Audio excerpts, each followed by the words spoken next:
Okay okay Damodar Reddy గారు అసలు ప్రభుత్వ ఉద్యోగం అంటే ఇంకా ఏంటి, లైఫ్ సెట్, వాళ్ళకు ఉన్న బెనిఫిట్లు ఎవరికి ఉండవు అనేది బయట అంతా నడిచేటటువంటి టాక్.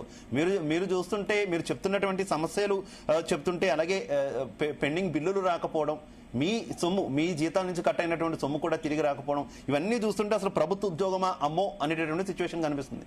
ఏమంటారు? ఎస్ అండి, తప్పకుండా. గతంలో ప్రభుత్వ ఉద్యోగం వస్తే వాళ్ళకి వాళ్ళ కుటుంబం సెట్ అయింది అనేది ఒకనాటి వాదన సార్.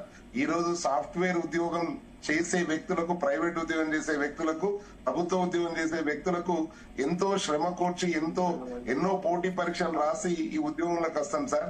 మరి అలాంటి ఈ ఉద్యోగంలోకి వచ్చిన తర్వాత మేము స్టిక్ ఆన్ అయి ఉంటాం. అంటే ఇందాక సార్ రౌండ్ లో బతుకుతాం సార్. అలాంటి మాకు స్వేచ్ఛగా మాట్లాడే హక్కు కూడా ఉండదు.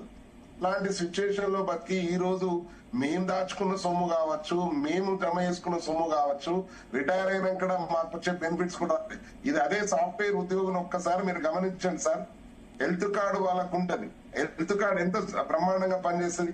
మరి ఈ రోజు ఉద్యోగులకు హెల్త్ కార్డు లేకపోవడం వల్ల మేము అనేక ఇబ్బందులు ఎదుర్కొంటాం. ఈ రోజు ప్రభుత్వం తప్పిదమా అంటే కేబినెట్ అప్రూవల్ చేసినాక అధికారుల నిర్లక్ష్యమా, మరి అధికారుల అసహనమా, అట్లకి ఇవ్వడంలో బాధ ఏందో మాకు అర్థం కాలే.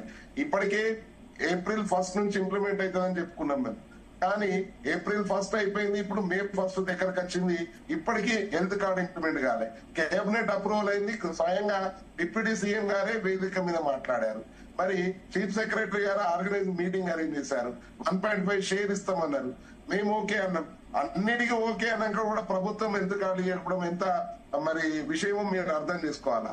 రెండో విషయము, మేము అడిగేది ఈ రోజు 4 డిమాండ్లను తెర మీద తీసుకొచ్చాం సార్. ఒకటి, పిఆర్సీ అనేది 1/7/2023 నాడు నుంచి మాకు రావాల్సిన పిఆర్సీ October 2, 2024 నాడు కమిషన్ ఇచ్చారు. మరి అప్పటి నుండి ఇప్పటి వరకు తీసుకున్నట్టయితే మాకు 33 నెలల సమయం వృధా అయింది.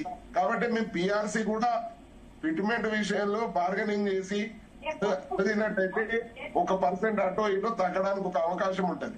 కాబట్టి June 2 వరకు మేము అవకాశం ఇచ్చాం ప్రభుత్వంకు. రెండవది, బకాయిల గురించే మాట్లాడారు. పెండింగ్ బకాయిలు వెంటనే చెల్లించాలన్నాం. సిపిఎస్ రద్దును తీసుకున్నాం సార్. ఈ ప్రభుత్వం అధికారంలోకి వచ్చేటప్పుడు తన మేనిఫెస్టోలో సిపిఎస్ రద్దు చేస్తానని చెప్పి అధికారంలోకి వచ్చింది సార్. వాళ్ళు చెప్పారు కాబట్టి ఈ రోజు అడుగుతా ఉన్నాం సిపిఎస్ రద్దు చేయమని చెప్పి. మరి అదే విధంగా ఇందాక మా సోదరులు చెప్పినట్టు కేంద్ర ప్రభుత్వం 1/9/2004 కన్నా ముందు నోటిఫికేషన్ ఇచ్చి తర్వాత నియామకం చేసుకుంటే కేంద్ర ప్రభుత్వం అట్లాంటి ఉద్యోగులకు పాత పెన్షన్ ఇచ్చింది సార్. ఇది 57 మెమో ద్వారా ఒక మెమో ఇచ్చి రాష్ట్ర ప్రభుత్వాలు కూడా దీన్ని ఇంప్లిమెంట్ చేసుకోమని చెప్పింది sir. High court division bench judgement ఇచ్చి ఈ రోజు వార్తాపత్రిక గమనించండి, ఫైనాన్స్ సెక్రటరీ గారిని కోర్టుకు హాజరుగమ్మని చెప్పింది. ఇలాంటి సిచ్యువేషన్స్ ను కూడా ప్రభుత్వం ఇంప్లిమెంట్ చేయకపోవడం బాధాకరం. మరి మేము అనేది ఏంటంటే అదే విధంగా తీసుకోండి, ఈ రోజు మా జేఏసీలో 11 రాతపూర్వకమైనటువంటి హామీలు మధ్యలో డిప్యూటీ సిపిఎస్ రద్దు ఇందాక నేను అడిగినట్టే సిపిఎస్ రద్దు ఎన్నికల్లో ఇచ్చినటువంటి కీలక హామీ కదా. అధికారంలోకి వచ్చిన తర్వాత మీరు కలిశారు, అప్పుడు సిపిఎస్ రద్దుకు సంబంధించి ఏం చెప్పారు? 2 దఫాలుగా చర్చలు కూడా జరిపామంటున్నారు కదా, అప్పుడేం చెప్పారు సిపిఎస్ రద్దు గురించి? ఇప్పుడైనా న్యాయం జరుగుతుంది అనుకుంటున్నారా సిపిఎస్ రద్దు విషయంలో? తప్పకుండా సార్, వీళ్ళు హామీ ఇచ్చారు కాబట్టి తప్పకుండా చెయ్యాలని అడుగుతున్నాం. ఎందుకు చేయకూడదు సార్? ఈ రోజు పక్క రాష్ట్రాలు మనం గమనించండి సార్, చాలా రాష్ట్రాలు సిపిఎస్ రద్దు చేసినాయి. దాంట్లో అదే విధంగా ఇక్కడ కూడా రద్దు చేయమని అడుగుతున్నాం. చాలా రాష్ట్రాలు రద్దు చేసినాయి సార్. కేంద్ర ప్రభుత్వం కూడా గతంలో సిపిఎస్ అంటే చట్టం చేసినా మా చట్టం జరగదు అన్నది. కానీ ఈ రోజు పిఎఫ్ఆర్డే చట్టం చేసిన ఆ చట్టాన్ని విభజించి గ్యారంటీ పెన్షన్ స్కీమ్ ఇస్తుంది కేంద్ర ప్రభుత్వం. చట్టం మార్పు చేసింది సార్. మరి ఇక్కడ కూడా మేము అడిగేది ఏంటంటే మాకు గ్యారంటీ పెన్షన్ స్కీమ్ వద్దు, సిపిఎస్ వద్దు, ఓపీఎస్ఏ కావాలని అడుగుతా ఉన్నాం. తప్పేం లేదు కదా. చాలా రాష్ట్రాలు ఈ రోజు ఓల్డ్ పెన్షన్ స్కీమ్ అమలు చేసినాయి. ఇక్కడ కూడా అదే అడుగుతున్నాం. మీరు పెట్టిన మేనిఫెస్టో ఏదైతే పెట్టారో దాన్నే మరి ఇంప్లిమెంట్ చేయమని అడుగుతా ఉన్నాం సార్. తప్పకుండా దాన్ని ఇంప్లిమెంట్ చేయాల్సిన బాధ్యత ప్రభుత్వంపై ఉంది. వారు మాట ఇచ్చే అధికారంలోకి వచ్చారు కాబట్టి తప్పకుండా ఇంప్లిమెంట్ చేయాలని కోరుతాము. రైట్. వెంకటరెడ్డి గారు, పెన్షనర్స్ సమస్యల విషయంలో ఇందాక మీరు కొన్ని అంశాలు ప్రస్తావించినటువంటి పరిస్థితి, చాలా మంది పెన్షనర్స్ అయితే వారి జీవిత చర్మాంక కాలంలో తీవ్ర ఇబ్బందులు పడుతున్నటువంటి పరిస్థితి కదా. ముఖ్యంగా అనారోగ్యంతో ఇబ్బందులు పడుతున్నటువంటి పెన్షనర్ల పరిస్థితి చాలా అగమ్య గోచర పరిస్థితిలో వాళ్ళ కుటుంబాలు కూడా ఉన్నాయనేటటువంటి వార్తలు వస్తున్నాయి. ఏం చెప్తారు? కరెక్ట్ సార్, మీరు చెప్పేటివి వాస్తవాలు ఉన్నాయి. పెన్షనర్ అయితే చాలా ఇబ్బందులు ఎదుర్కొంటున్నారు తెలంగాణ రాష్ట్రంలో.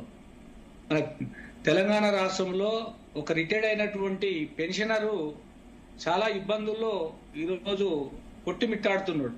వాళ్ళ ప్రభుత్వము వెంటనే వాళ్ళకు ఉన్నటువంటి ఇబ్బందులను గమనించి మాకు రావాల్సినటువంటి డిమాండ్స్, మేము పెట్టినటువంటి ప్రభుత్వం ముందు పెట్టినటువంటి డిమాండ్స్ అన్ని కూడా వెంటనే పరిష్కరించవలసినటువంటి బాధ్యత రాష్ట్ర ప్రభుత్వం పైన ఉన్నది. వాస్తవంగా ఈరోజు రిటైర్మెంట్ అయినటువంటి బెనిఫిట్స్ ఖచ్చితంగా ప్రభుత్వం పిఆర్సీ తో పాటు రిటైర్మెంట్ అయినటువంటి బెనిఫిట్స్ వెంటనే విడుదల చేయవలసినటువంటి బాధ్యత ప్రభుత్వానికి ఉన్నది. ఈ రోజు 700 కోట్లు అని అంటున్నారు సార్. 700 కోట్లు అన్ని ఉంటున్నాయి దాంట్లో. నేను ఒకటే అంటున్నా, 700 కోట్లతో సంబంధం లేకుండా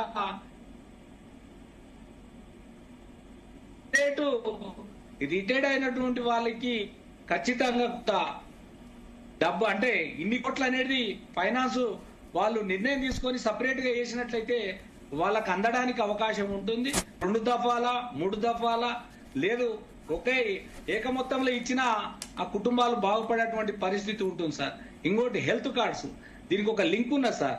హెల్త్ కార్డ్స్ అనేది ఆరోగ్యం ఎప్పుడు ఇబ్బందులో ఉంటుందంటే 61, 62 రిటైర్డ్ అయినటువంటి పెన్షనర్స్ కే ఎక్కువ ఈ హెల్త్ కార్డ్స్ అనేది చాలా అనివార్యం సార్. ఈరోజు ఎక్కడ హాస్పిటల్కి పోయినా ఏడిపోయినా ఈరోజు కార్పొరేట్ హాస్పిటల్కి వెళ్ళినట్లయితే లక్ష రూపాయలు ఈరోజు ఆ యొక్క పెన్షనర్ పెట్టలేనటువంటి పరిస్థితి ఉన్నాడు ఈ రాష్ట్రంలో. కనుక వెంటనే ప్రభుత్వం ఈ హెల్త్ కార్డ్స్ అనేది అనివార్యం, వెంటనే ఈఓ విడుదల చేసి ఇంప్లిమెంట్ చేసినట్లయితే పెన్షనర్స్ కొంత ఉరటగలిగినట్టు ఉంటుంది, వాళ్ళకు లాభం జరిగినటువంటి పరిస్థితి ఉంటుందనే విషయాన్ని కూడా మీకు తెలియజేస్తున్నాను. ఈరోజు పెన్షనర్స్ కు